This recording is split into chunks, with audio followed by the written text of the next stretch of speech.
Hey everybody, and welcome to Alan's Bonsai. So today I'm going to work on, well, you're probably looking at this saying, this is nothing but a giant bunch of weeds. And I would have to agree. And it's just been difficult for me to keep this thing up, so I'm just going to totally change the way I do things.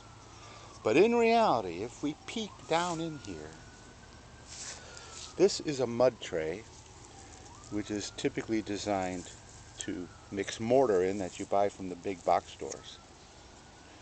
Then I filled it with soil. Then I put cuttings of mostly premna, but I think there's maybe one or two other renegades in here that are not premna. Then I place them in their little training pots.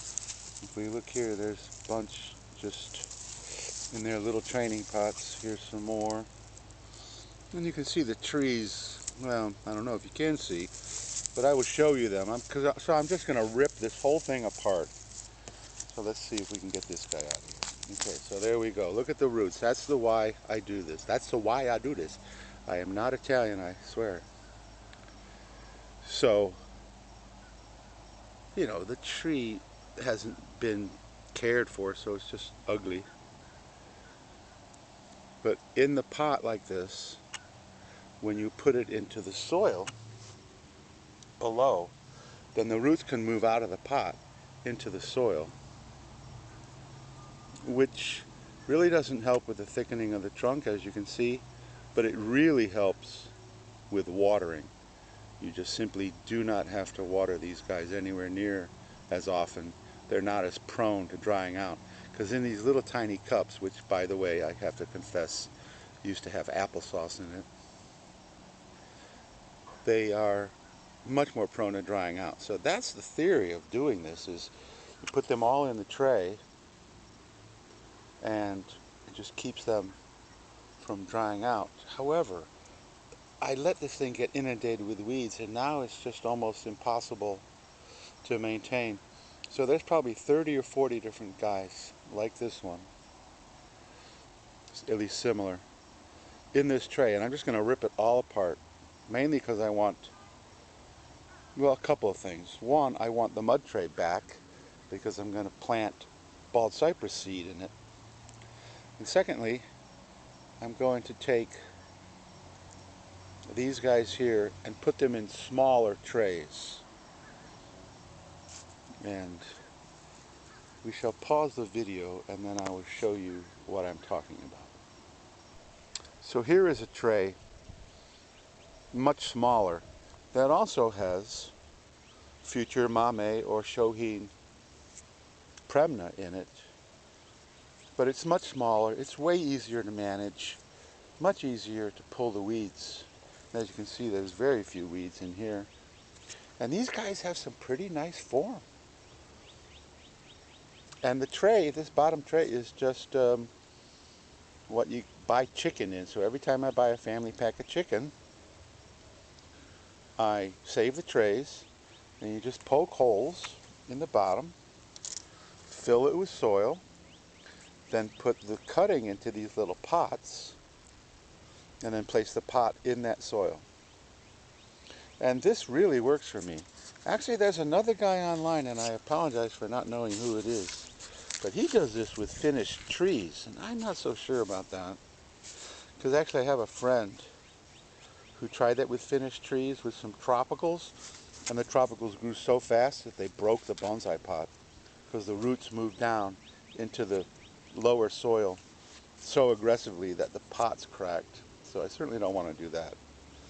But for training purposes, it's a great way to do it. So now I'm going to go back to the mud tray and just rip everything out of there and just place. I do believe there's 1, 2, 3, 4, 5. Yeah, this tray holds 15. And in the mud tray there's maybe 40. I really don't know because you can't see. So that's the plan, is to take those 40 and put them, a group of 10 or 15, each in their own individual chicken tray, which makes it much more manageable. So back to the mud tray. Meanwhile, back at the mud tray, I'm now just going to start ripping these guys out. And I think I'm going to take a trowel. I could probably do it by hand. But see, look at it. Look at how the roots that have come in the bottom soil. So I probably even need a pair of scissors to start cutting the roots off. And get rid of the weeds. And then plant them all into their smaller trays. So I'm not going to bore you with the details of ripping everything out of here. So I'll show you the finished product once we get to the finished product. Well, here's 15 that I pulled out of the big tray. And while some of them have maybe some interesting movement, a lot of them are just, well, like this guy here. It's like, what do you do with this thing?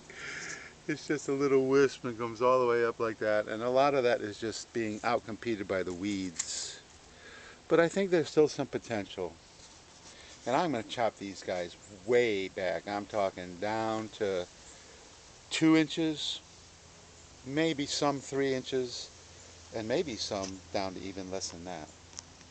And by comparison, I want to show you once again the tray that I've been growing for about the same time, but in a smaller tray. And look at how nice some of these trees are.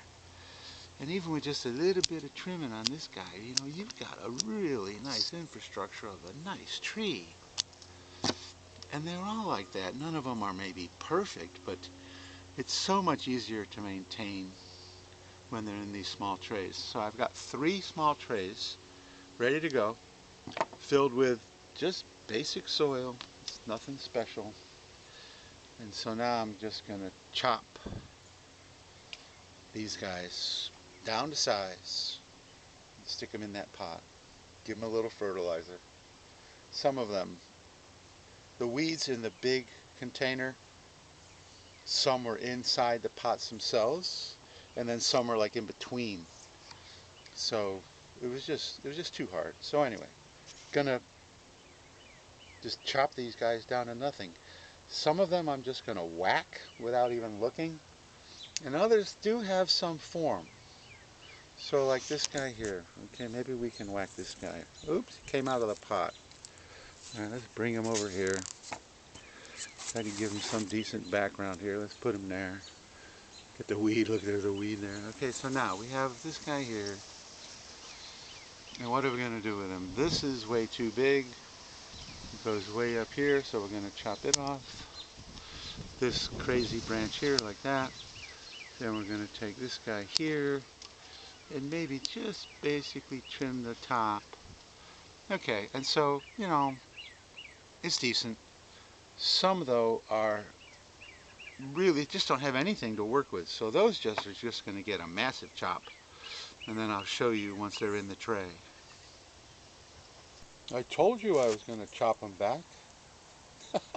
And some really got to chop. That guy there, I just took everything off, mainly because the upper portion had horrible reverse taper. And some of these I left, you know, there's a little bit of motion. This guy here could be kind of a bunch in.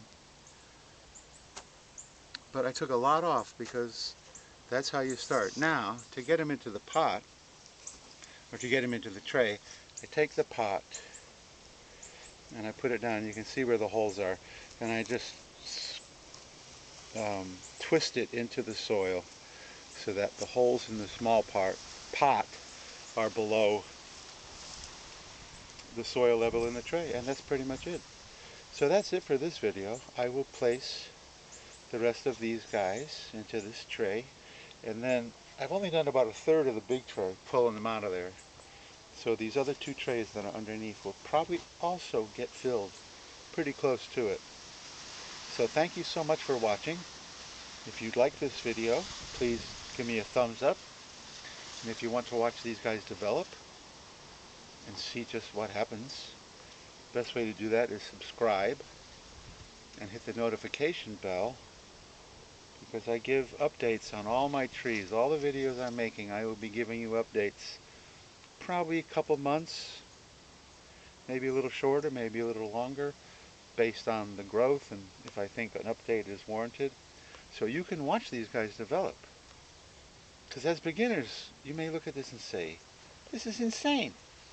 But if you subscribe and hit the notification bell, and then you follow what I'm doing, you will find that this is not insane. I promise you. So thanks again for watching, and I will see you in the next video.